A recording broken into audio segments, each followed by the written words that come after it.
This is DW News Africa. Coming up on the program is free speech and democracy dying across East Africa. We'll look at the Tanzanian treason trial that activists say is symptomatic of a wave of political repression across the region. And a leading Kenyan lawyer and politician who was denied entry to Tanzania to observe the trial gives us her story as the Tanzanian president warns foreign activists to stay away. Plus, the Dutch Museum preparing to return its collection of Benin Bronzes to Nigeria. We discuss why the artifacts are so important to Nigerians and the continuing efforts to see more of them shipped back home.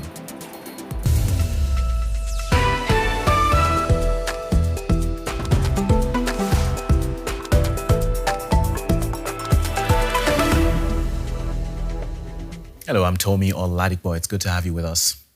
We start with growing concerns that democratic freedoms and civil liberties are under attack across East Africa. Activists say a wave of repression is sweeping the region from Kenya to Uganda and Tanzania, marked by crackdowns, arrests, and even kidnappings in all three countries.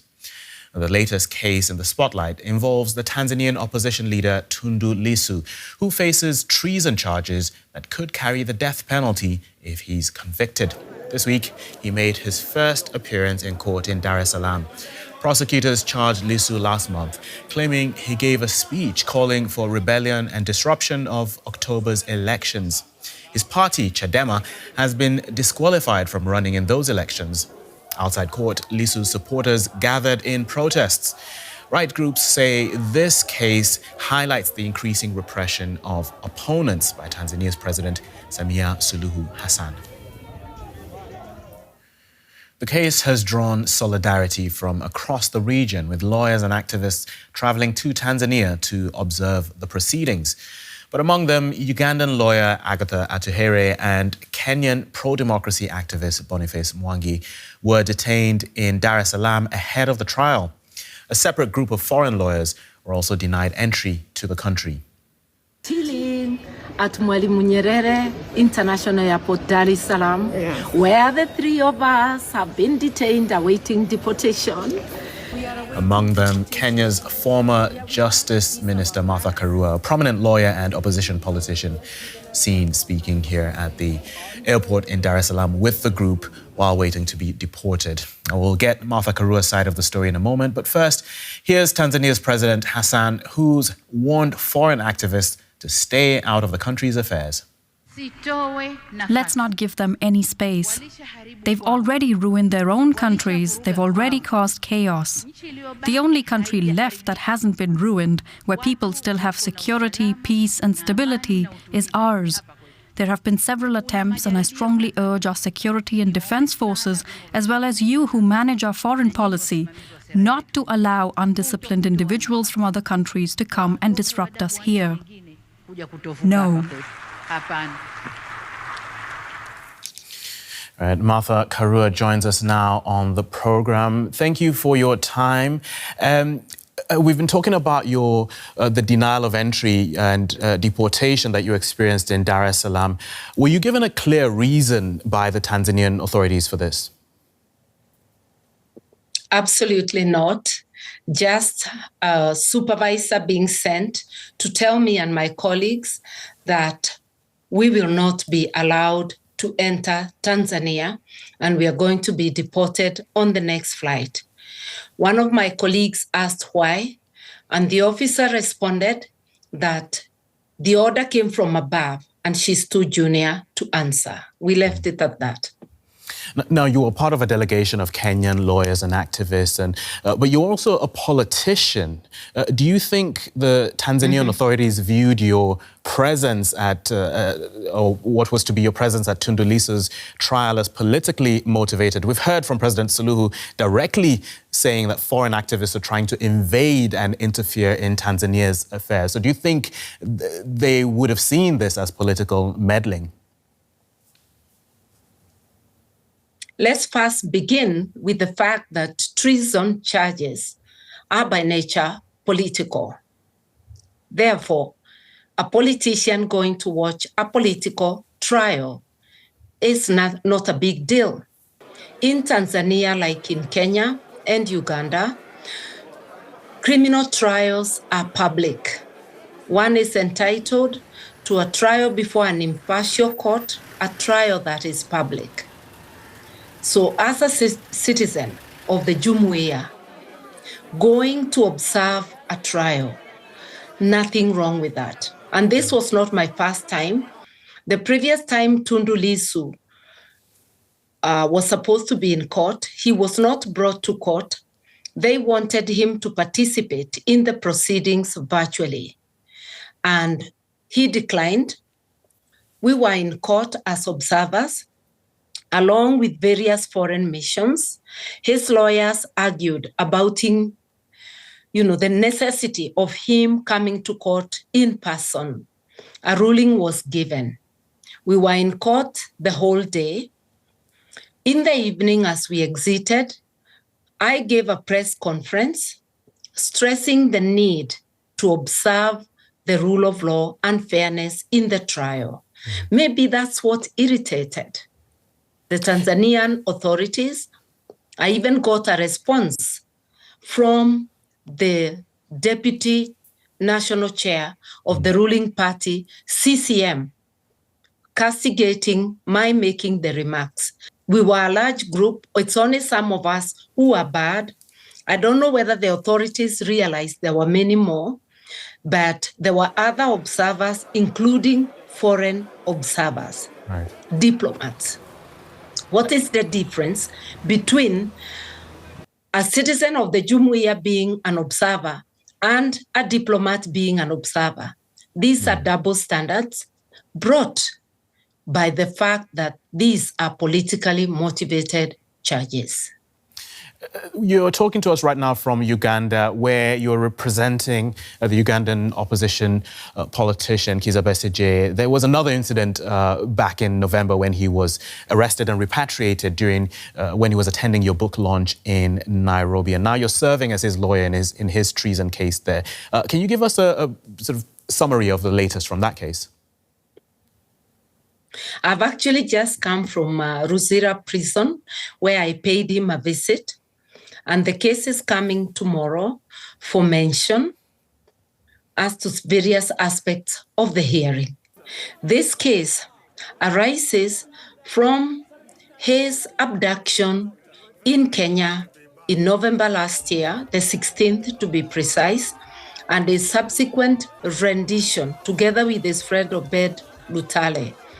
I am stressing rendition because Kenya has an Extradition Act which demands that anybody being removed from Kenya to another country for trial, there must be due process. Due process was not followed, nor were they documented at the border when being transported into Uganda. They were arraigned before the military court, the Supreme Court of Uganda, on 31st of January this year, right, ruled that civilians should not be tried in a military court. Ironically, today, Uganda Parliament was debating, I don't know whether they have passed already, an amendment to the Constitution to allow civilians to be tried by the military court. That is the short history of the Besigye case. After the January ruling of the Supreme Court, his case was brought to the civilian court with a new charge, the charge of treason. Right. The charge before the military court was treachery. Right. It's the same thing. And just looking at these scenarios, what's happening in Tanzania, in Uganda, and I suppose we can bring Kenya into this because you mentioned Kenya's complicity. Do you think this reflects a shrinking of civil liberties across East Africa? Definitely, yes. And it looks like the leaders in these three East African states are collaborating in oppressing citizens.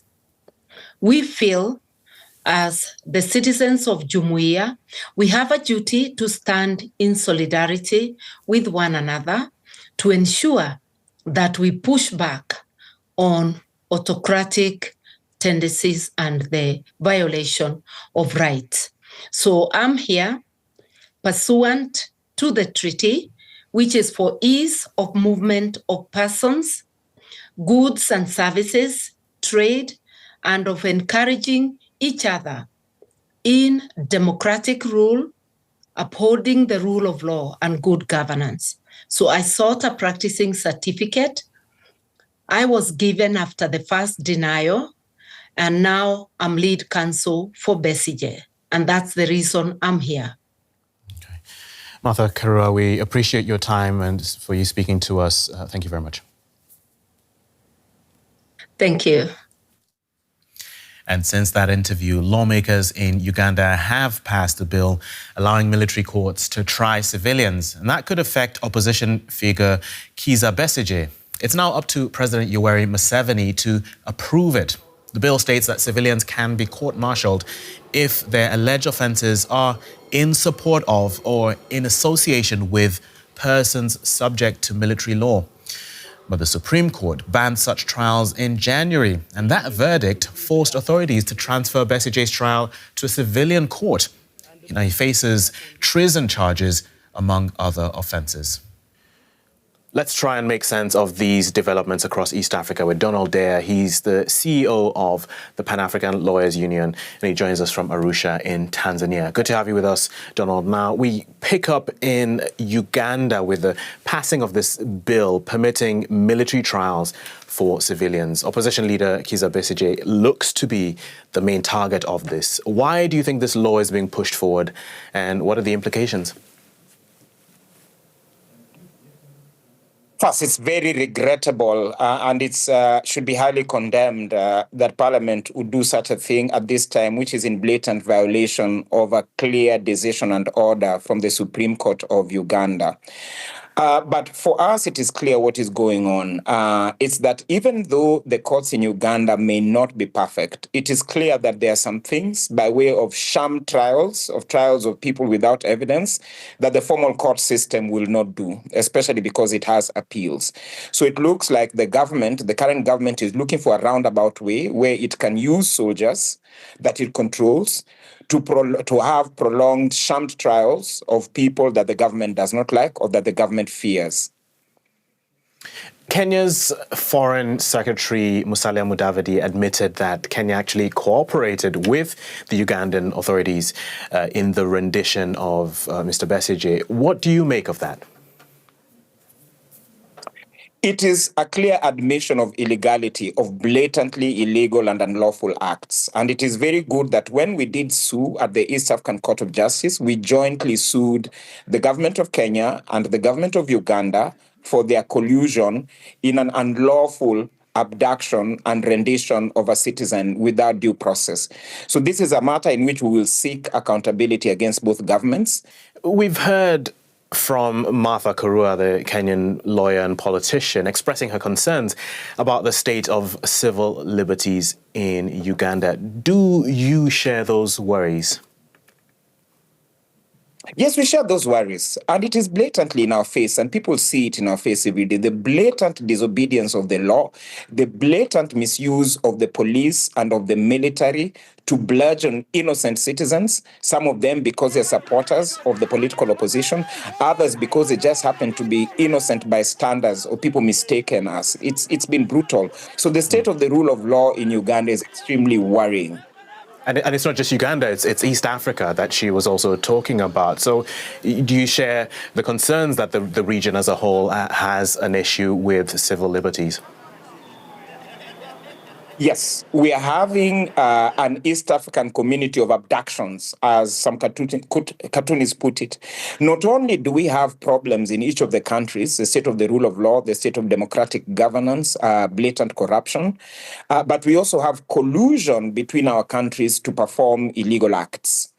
So, for instance, a couple of months ago, a very important Tanzanian activist, Maria Sarungi Sehai, who's in exile in Nairobi, was abducted and was almost illegally crossed the border into Tanzania in a collusion between Kenyan and Tanzanian security authorities.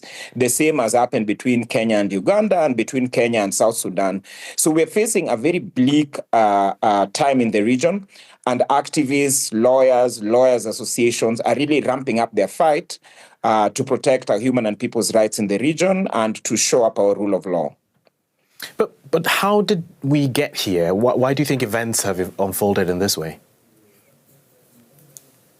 I think there's democratic regression in many parts of the world and also in many parts of Africa. And I think the fact that especially in other parts of Africa, the Sahel and so on, where the states are not so strong and democratic governance was not so strong, the fact that our leaders see their counterparts getting away with it in other parts of Africa then increases the appetite to try the same here.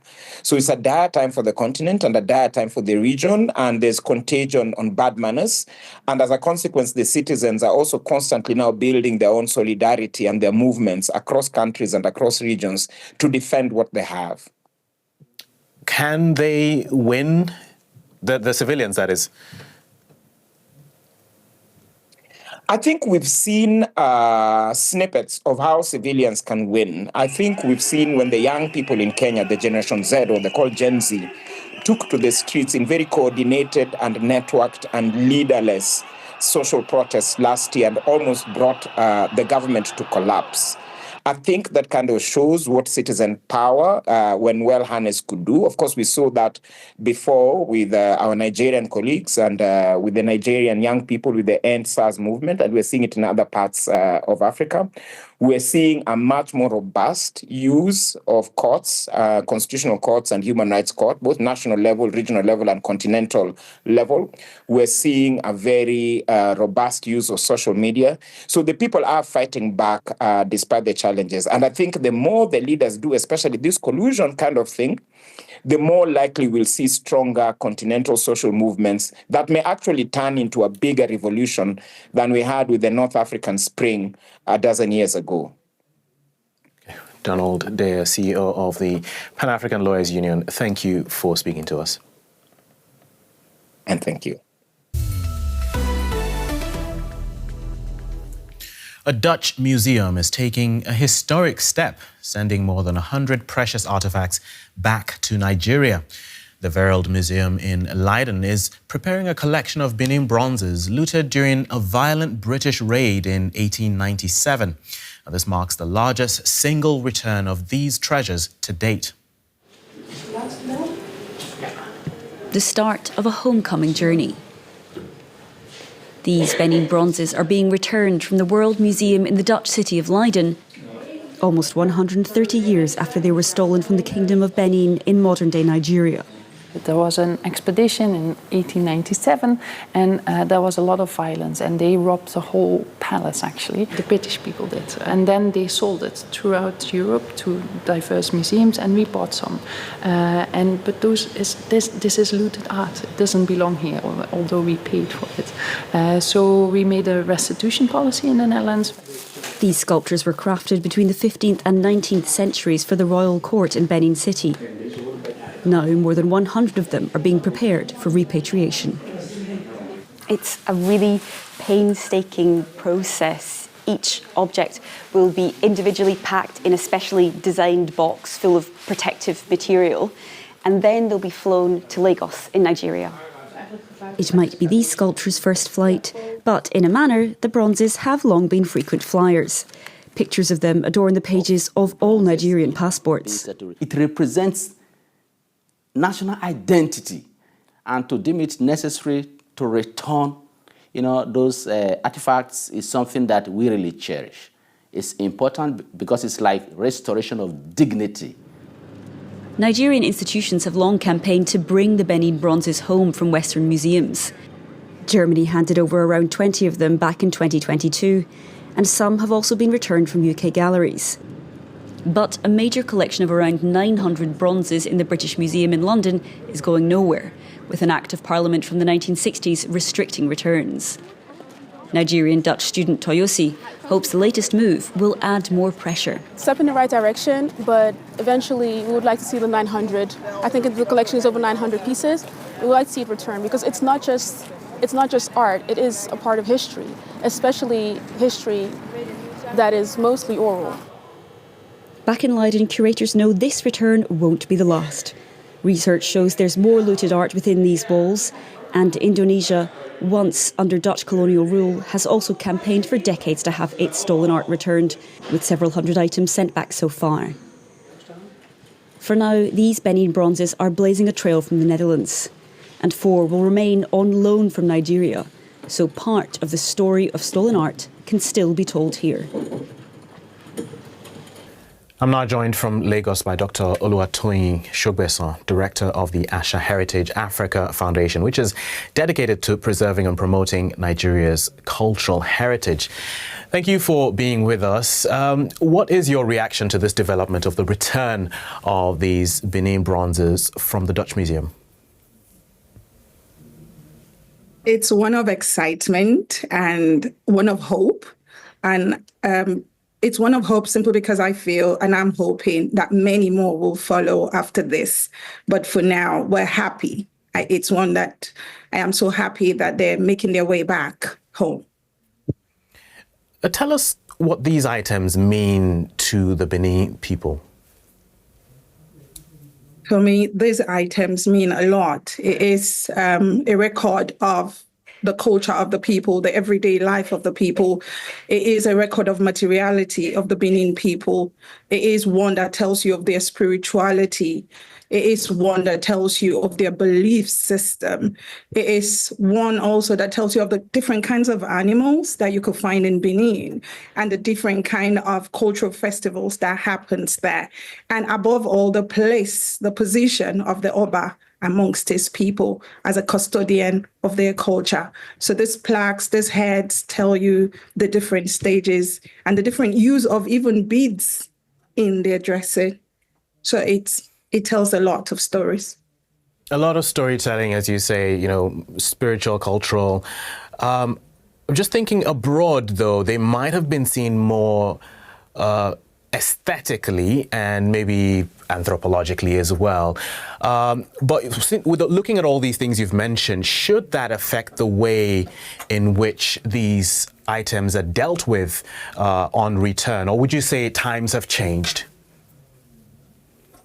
No, I wouldn't say times have changed. Yes, culture in itself is not static. So you pick up things as you go on and then you drop off some.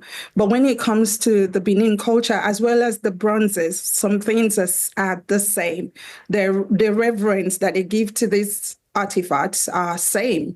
And mere fact that they belong, to the Oba, they were kept by the Oba, they belong to him. It's a record of his people. They still reverence them. So times have not changed when it comes to how people will see them. Times have also not changed to how the people in Benin, if you see the Oba today and the regalia, and when you look at some of these artifacts, you will see the artifacts as a recording of all this materiality. So it is still the same. Many of these artifacts, or I should say most, are still abroad, mostly in Britain. What should be done to bring them all home? Just like every other person are doing, simply pack them up and send them back to the rightful owners. There's nothing much more than that. But they'll tell you that these things are guided by different kinds of laws. And also the African country, for instance, Nigeria, has to request for them. It's not as simple as, okay, we request and then we get it. It goes through different sections, different processes, and for them to even agree to return them. But when it comes to the Benin artifacts, they were looted, lives were lost, women were raped, houses were burnt. It's a whole lot that we need to sit at the table and discuss. And where do we start from? I think the easiest of it is first return, and then we can start to have that conversations around proper restitution. Along those lines, there's one criticism, not just from abroad, but even at home in Nigeria, about the culture of preservation, do you think Nigeria is making the appropriate steps to be able to, for example, when it gets these items back, to be able to keep them in the manner in which they can be preserved for a very long time? Tommy, I see those reasons as very flimsy, and you'll ask me why. I see them as flimsy because the people have always kept their stuff before they were looted. I see it as flimsy because before they were stolen, there was a way in which Africa, not only Nigeria, keeps their stuff. So when we're talking about issues of preservation, I think we tend to forget that the people have their own indigenous knowledge systems that help in the preservation of this artifacts that has kept them till the time when they were looted and now. So that is not even a question, and it shouldn't come to the table, because there are some ways in which the indigenous people keep their stuff that have not come to the fore and people have not respected. And I think that needs to be acknowledged first. Point noted. Dr. Oluwatoyin Shogbesan from the Asha Heritage Africa Foundation. Thank you very much for speaking to us. Thank you. And that's it for now, but we've got more content online and on our social media, so be sure to check that out. We'll see you next time. Bye for now.